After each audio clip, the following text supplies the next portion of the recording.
Ganda guys dito. Napakatahimik kasi Sunday ngayon tamang-tama. Kaya yung mga tao nagpapahinga sa bahay. Napaka-relaxing as you can see. Good afternoon everyone. So,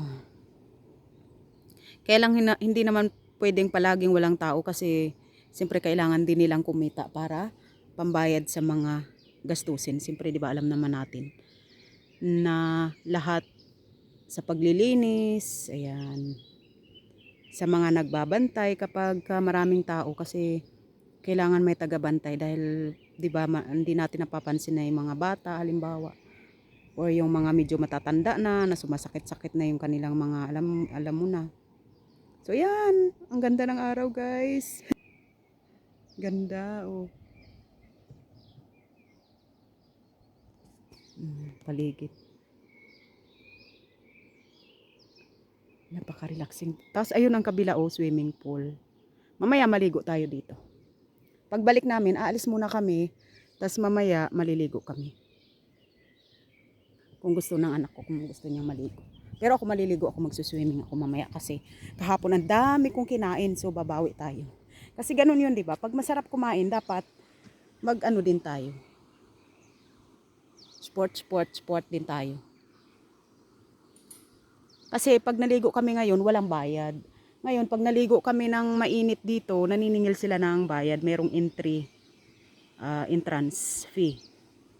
So, sulitin natin ngayon. Mamaya, maliligo ako kasi at least libre, di ba? Hindi na kami magbabayad. So, basta mag-ingat lang, siyempre. So, sa mga ano naman, sa mga hindi naman marunong lumangoy, mas maganda wag kayong lumangoy na wala kayong kasama. At kung lumangoy man kayo, dapat ang tubig is hanggang ano lang ninyo, hanggang leeg lang ninyo. Hindi yung lampas na ng ilong kasi kapag hindi kayo nakatayo sa lupa or sa ilalim, delikado 'yun. So mas maganda talaga yung yung mga hindi marunong lumangoy at alam ko naman na masarap talaga yung tubig kapag kahit na hindi kayo marunong lumangoy minsan na excited kayo dahil siyempre yung mga kasama nyo lumalangoy tapos kayo hindi, di ba? So hindi na ang kailangan pakaingatan natin.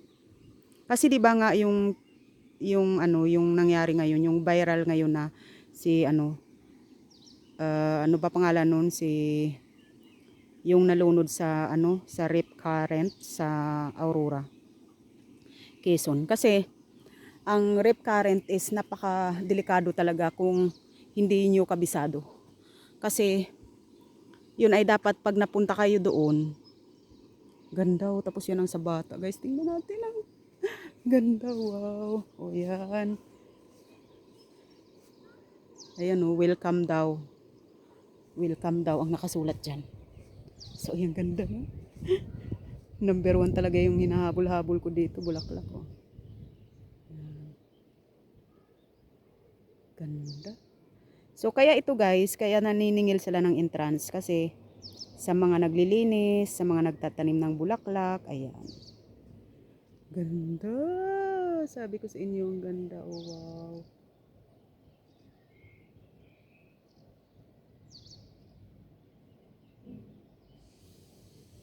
Ganda talaga.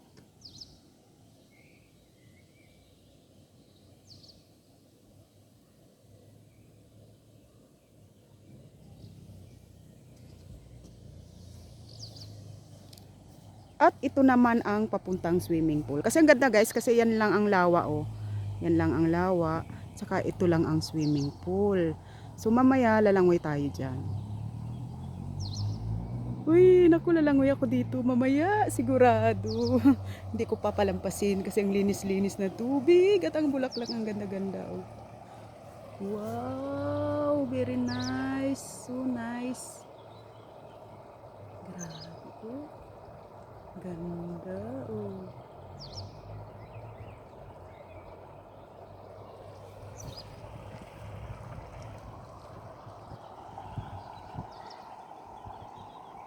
Ganda guys, ayan, di ba ang ganda? Nga lang ninyong matuto mag-swimming. Diyos ko, ang sarap kaya mag-swimming mga ma'am and sir kung kayo'y marunong.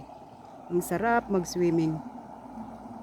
Kung ako sa inyo, pag may mga anak kayong maliliit, kailangan talaga ninyong matutong mag-swimming.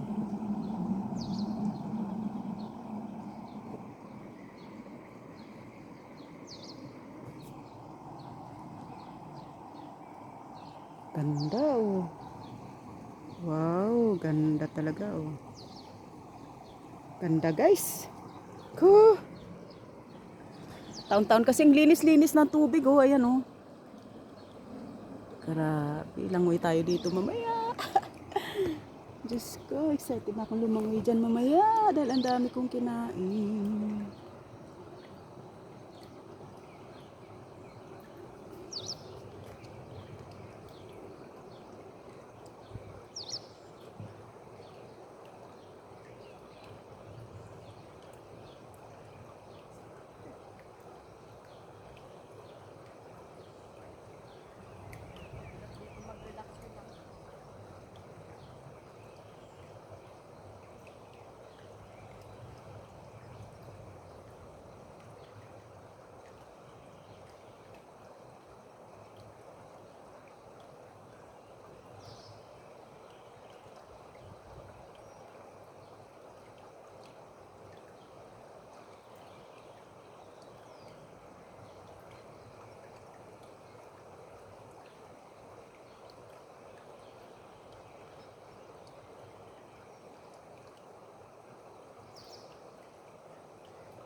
Ganda guys, grabe.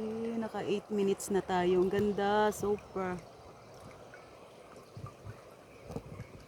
Ganda guys.